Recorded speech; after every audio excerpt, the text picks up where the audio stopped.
सभी को नमस्कार। आज हम पढ़ेंगे स्वर संधि अर्थात स्वर के साथ स्वर का मेल स्वर संधि कहलाता है। स्वर संधि के 5 भेद होते हैं। उस 5 भेद में एक भेद है गुण संधि अर्थात यदि अ या आ के बाद ई या ई आ जाए अर्थात प्रथम पद में का अंतिम वर्ण अ या आ हो और मिलने वाले पद का प्रथम वर्ण ई या ई हो तो अ या आ के बाद ई या ई अर्थात दोनों के मेल से जो विकार होगा वह होगा ए अर्थात अ या आ को अ या आ और ई या ई दोनों को मिलाकर उन दोनों के स्थान पर हमें एक नए स्वर का आगमन करना होगा और वह होगा ए। ए या आ के बाद ऊ या ऊ आए तो दोनों के स्थान पर ओ हो जाता है। इसको हम इस तरीके से समझेंगे कि संधि में जब विच्छेद करते हैं तो विच्छेद दो पदों में होता है। तो प्रथम पद का अंतिम वर्ण उसमें ए या आ हो और मिलने वाले पद का प्रथम वर्ण उसमें ऊ या ऊ हो तो ए या आ और ऊ या ऊ दोनों को मिलाकर अर्थात इन दोनों को हटाकर और एक तीसरा वर्ण आएगा ओ। नेक्स्ट देखेंगे ए या आ के बाद री हो अर्थात प्रथम पद के का अंतिम वर्ण ए या आ हो और मिलने वाले पद का प्रथम वर्ण री हो तो ए या आ और री के बाद अर्थात इन दोनों के स्थान पर आ जाता है। तो यह गुण संधि की ये तीन इसमें नियम है। ए आ के बाद ई हो तो ए या आ के बाद ऊ हो तो ओ और ए या आ के बाद री हो तो अर। अब हम इस गुण संधि के अंतर्गत ही कुछ इसके उदाहरण देखेंगे। जैसे पहला उदाहरण है इसमें सुरेंद्र। सबसे पहले तो इसका हम विच्छेद करेंगे और विच्छेद करने पर यह बात सभी को ध्यान रखनी है कि जो विच्छेद होने वाले दोनों पद होते हैं उनका कोई ना कोई अर्थ निकलना चाहिए। हम बिना अर्थ के उनका विच्छेद नहीं कर सकते हैं। जैसे इसमें है इसका विच्छेद होगा सुरेंद्र का सुर और इंद्र अर्थात देवताओं का इंद्र। इसका हम सुर पहला जो पद है इसका हम ध्वनि विग्रह करेंगे तो सुर प्लस ए। ये ए है हमने रे में से निकाला है।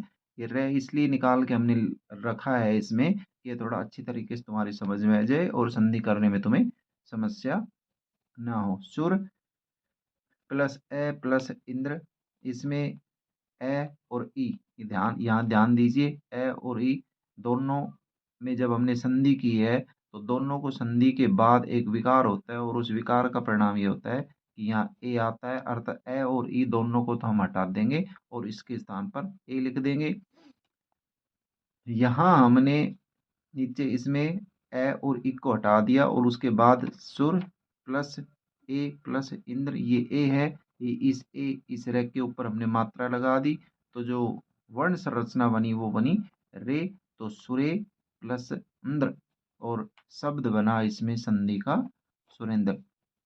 नेक्स्ट देखेंगे हम स्वेच्छा। इसका हमने विच्छेद किया स्व प्लस इच्छा दोनों शब्दों का कोई ना कोई अर्थ निकल रहा है। ये मैं पहले भी बता चुका हूँ कि जब आप विच्छेद करो तो उस दोनों पदों का कोई ना कोई अर्थ निकलना चाहिए। यदि अर्थ नहीं निकलता है तो उसका विच्छेद सही नहीं होता है। हम यहाँ पर स्व की जो ध्वनियाँ हैं उनको अलग अलग करके देखेंगे।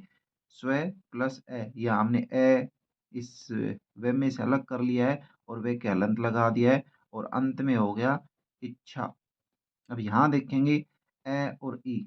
यहाँ देखेंगे इसका जो पहला नियम है कि ए या आ के बाद ई या ई हो तो दोनों के स्थान पर ए हो जाता है। तो यहाँ इसमें स्वयं में अंतिम वर्ण ए है और इच्छा में प्रथम वर्ण ई है और दोनों को जब हमने इसका मेल किया तो मेल के उपरांत हमारा जो परिणाम आया वह आया ए। और अब हम क्या करेंगे ए और ई दोनों के स्थान पर ए लिखेंगे। यहाँ देखेंगे स्व प्लस ए प्लस छा और शब्द बना हमारा स्वेच्छा। नेक्स्ट देखेंगे हम नरेश। इसका हमने विच्छेद किया नर प्लस ईश नर मनुष्य ईश भगवान तथा मनुष्यों का भगवान। इसमें नर जो शब्द है इसका हम ध्वनि विग्रह जब हमने किया तो नर प्लस ए यहाँ हमने इस रे में से ए स्वर को बाहर निकाला है और यहाँ लिख दिया नर प्लस ए प्लस ई। अब यहाँ देखेंगे यह संरचना बनी है।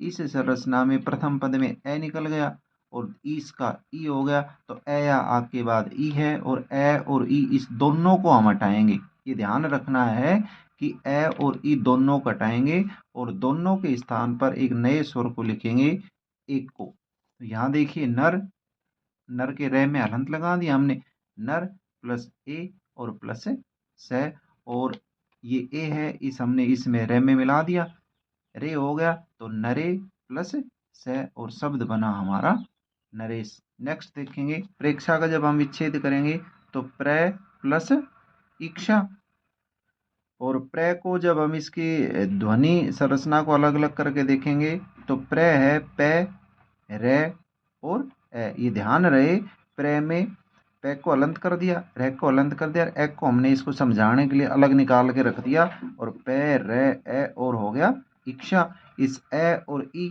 अतः प्रथम पद का अंतिम वर्ण ए और मिलने वाले प्रथम पद का वर्ण ई, दोनों के स्थान पर विकार हुआ, ए या आ के बाद ई या ई आए तो हो जाएगा ए, और पे रे और प्लस ए और प्लस छा, ये ए है, ये इस रे के ऊपर ये मात्रा लग गई और हो गया रे, तो प्रे और प्लस छा, और संधि के बाद जो शब्द बना वह बना प्रेक्षा। नेक्स्ट देखेंगे हम परोपकार, पर प्लस उपकार, ये इसका विच्छेद हो गया।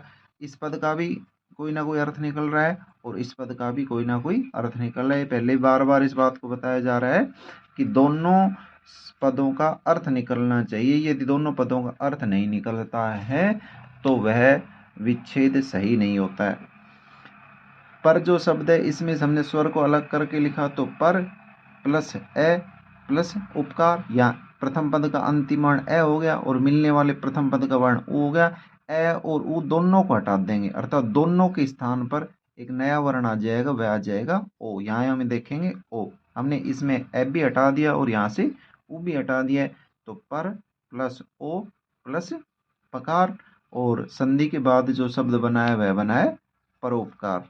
नेक्स्ट देखेंगे हम प्रोज्वल, प्रे प्लस उज्ज्वल, प्रे को हमने इसकी ध्वनि संरचना को देखा तो पे रे प्लस ए को हमने स्वर को अलग करके लिखा है, और प्लस उज्ज्वल ए और उ, यहाँ देखेंगे ए और उ, ए और उ दोनों के स्थान पर नया वर्ण आएगा ओ, क्योंकि प्रथम पद का अंतिम वर्ण ए और मिलने वाले पद का प्रथम वर्ण उ है, ए या उ के बाद ए या उ, ए या आ के बाद उ या उ आ जाए तो दोनों के स्थान पर ओ हो जाता है।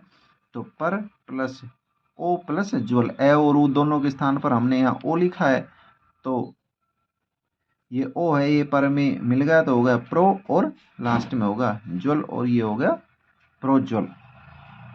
नोट, प्र संयुक्त वर्ण है जिसका ध्वनि विच्छेद पर अर्थात प वर्ण स्वर रहित है, जबकि रे स्वर रहित, स्वर सहित। यहाँ ये समझाना इसलिए जरूरी है कि जितनी भी संधियां होती है उस संधि में यदि प्र आता है तो प्र समझ में नहीं आता है बच्चे की कि इसमें स्वर किस में है और स्वर रहित कौन सा है। तो एक तो ये बात ध्यान रखे कि जो प्र होता है या जो भी संयुक्त वर्ण तुम्हें दिखाई दे, तो जो पूरा वर्ण दिखता है वह आधा होता है और जो आधा वर्ण दिखता है वह पूरा होता है। मतलब पे इसमें पूरा दिख रहा है, अर्थात पे में स्वर नहीं है, और इसमें ये जो रे है इसमें रे में स्वर है, अर्थात रे पूरा है। तो मात्रा है ओ की वह रे में ही लगेगी। यहाँ इसमें हमने देखा भी है, ये यहाँ देखिए अंत में रे आया है तो रे के ऊपर ही ओ की मात्रा लगेगी।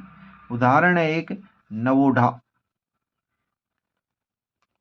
नव इसका विच्छेद करेंगे हम, नव प्लस उढ़ा, और नव का हम ध्वनि विग्रह करेंगे तो नव व में से ए निकाल दिया हमने, तो न व प्लस ए प्लस उढ़ा, ए या आ के बाद उ या उ हो तो ए और उ दोनों तो हट जाएंगे और इनके स्थान पर एक तीसरा स्वर आ जाएगा और वह आ जाएगा ओ। या हमने इसको ओ आगम करवा दिया और संरचना बनी इसकी नव प्लस ओ और प्लस ढा, और जब इन तीनों हमने पदों को मिलाया तो बना नव ओ और ढा, और संधि के बाद शब्द बना नवोढ़ा।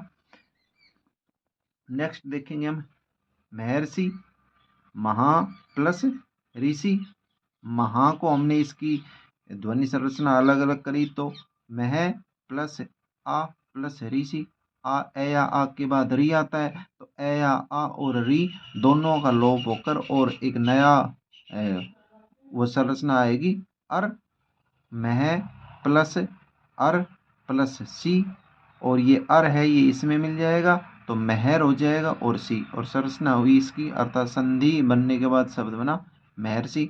आपको मेरे ये वीडियो कैसा लगा? आगे जो भी सुझाव होंगे उन पर मैं विचार करूंगा, और कमेंट्स बॉक्स में कमेंट्स निश्चित रूप से करें।